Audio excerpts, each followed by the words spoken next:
Welcome to my channel. Today we will be making a number lock system with the help of Raspberry Pi and the solenoid lock. I have included the link for the schematics and code in the description. Please do go through the link and watch the video. You can pause and view the schematics. It will also be uploaded to GitLab's repository. So here is the item list: wires, breadboard, jumper cable with all three types: male to male, male to female and female to female, DC barrel jack, heat shrink, number pad, push button with pull down resistor of about 250 to 500 ohms, DC to DC step down, set to 5 volts on the output. It can be set via the tiny dial in the blue potentiometer, and Raspberry Pi 0W1 version 1, micro SD card of 16 GB or more, a transistor of any kind but must handle 100 milliamps on 5 volts, 12 volts 3 amp diode, relay 3 volt or 5 volt, but if you are using a 5 volt relay, you should also have a transistor, 15 volt or 5000 microfarad capacitor or above, buzzer and wire cutter, 12 volt lock solenoid, and if you are mounting this to the door, then also a mounting bracket, and 12 volt power supply, 3 amps, soldering iron and filament, screws and screwdriver and hammer if you are mounting it. Now I am inserting the SD card to the Raspberry Pi, and now I am connecting the push button with the pre-soldered pull down resistor to the Raspberry Pi pin 8. There is also a inbuilt pull down resistor in the Raspberry Pi. Now this is the 4x4 number pad. If you hold it as shown from left to right, that is pin 8 to pin 1, the row 1 to row 4 and column 1 to column 4 starts. You can refer to the schematics to view how to connect it to the Pi, but I'm just going to tell it here. That is, row 1 to row 4 is connected to pin number 3, 5, 7, 11 in the Raspberry Pi, and column 1 to column 4 is connected to pin number 13, 15, 19 and 21. Now I'm also connecting the buzzer to the pin 10 and the other to the ground pin. Now I'll be connecting the relay to the Raspberry Pi. As you can see, I have pre-soldered the transistor to the relay. Now I'll be connecting the base pin of the transistor to the Raspberry Pi pin 23 and the other transistor pin to the 5 volt pin on the Raspberry Pi. And the other pin from the relay, will be connected to the ground pin on the Raspberry Pi. Now I will be connecting the 12 volt supply to the capacitor in parallel so that the power supply doesn't get damaged by the 0.5 amps pulled by the solenoid lock. Now I'm connecting the solenoid lock to the capacitor in parallel, and I will hook up the relay as a switch. To download the imager, go to the official website as highlighted, and the link will be in the description. Now scroll down to the download section and download according to your operating system. Now install the software, which I have already done. Open the Raspberry Pi imager. Choose your SD card to install the Raspberry OS. I used a 8GB SD card which did not work, so use a 16GB or more SD card. Now choose the OS, go inside the Raspberry Pi others and choose the Raspberry Pi 32-bit Lite. Enable the SSH and set your username and password for the SSH. Then you must set the Wi-Fi SSID and password, or you must connect a LAN cable to the Raspberry Pi 0 through the micro USB port.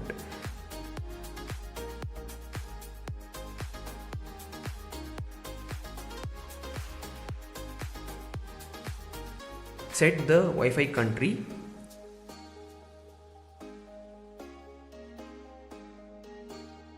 and the local time settings. Now save the settings and start the process.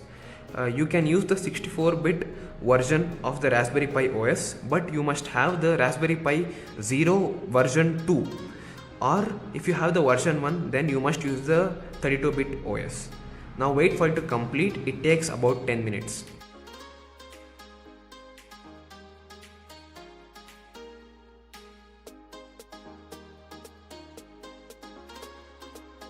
Use the terminal if you use Linux or Mac. If you use Windows 11 or 10, use PowerShell. If you use Windows 8 or lower, use any third-party app. Type the command in the terminal as follows: ssh space username at local IP address. Once logged in, update the machine as shown The command will be in the description and in the Git repositories readme file.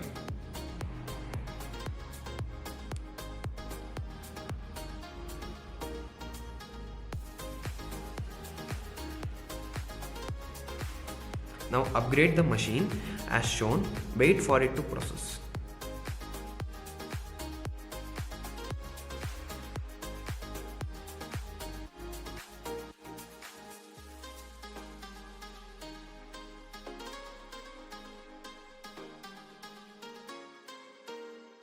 Okay, now exit from the Raspberry Pi. If you are on Linux or Mac or Windows 11, then go to terminal or PowerShell. Go to the folder containing the script.python and template folder. Now type the command as follows: scp-r space template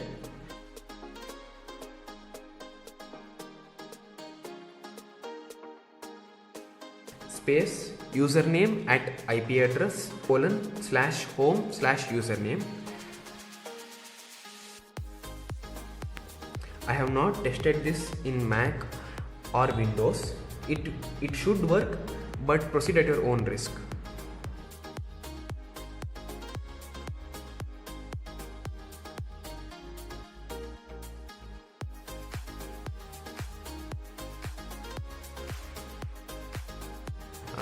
Now use the same command to copy the script.python onto the Raspberry Pi Zero's SD card.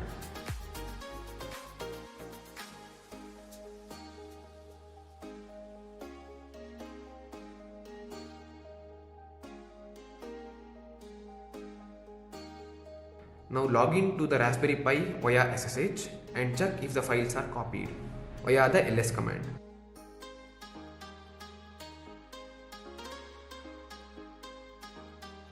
Now clear the screen and install the pip module as shown.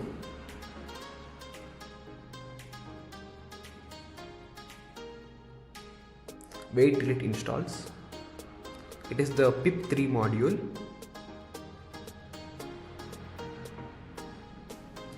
Now after it installs, give the permissions for the script.py and the folder as read, write and execute using the chmod command. I had some problems before, hence had to cut. Now log in as a root user by the sudo su command. The $sign must be changed to the #sign. Now type the command pip3 space install space flask. Wait till it installs.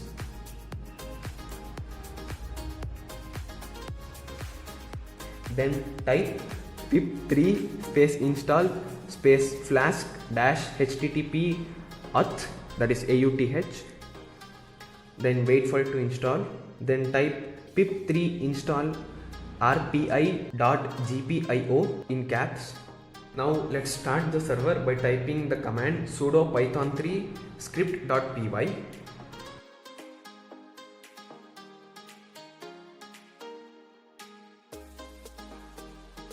Once these texts appear, the server has started and is working properly. If you get an error code, first search the web and then try to contact me via my website. Now enter the code and check if the lock opens. Then press the button and check if the lock opens. Then type the local IP address in the web, and the default username is admin and the default password is password. Now the web interface will also work. Every time you use the web interface, you must enter the username as admin and password as password. The logs will be printed on the screen. Now for the demo, if I press on the mobile which is connected to the local network, the lock opens, and if I enter the correct pin code in the number pad, the lock opens.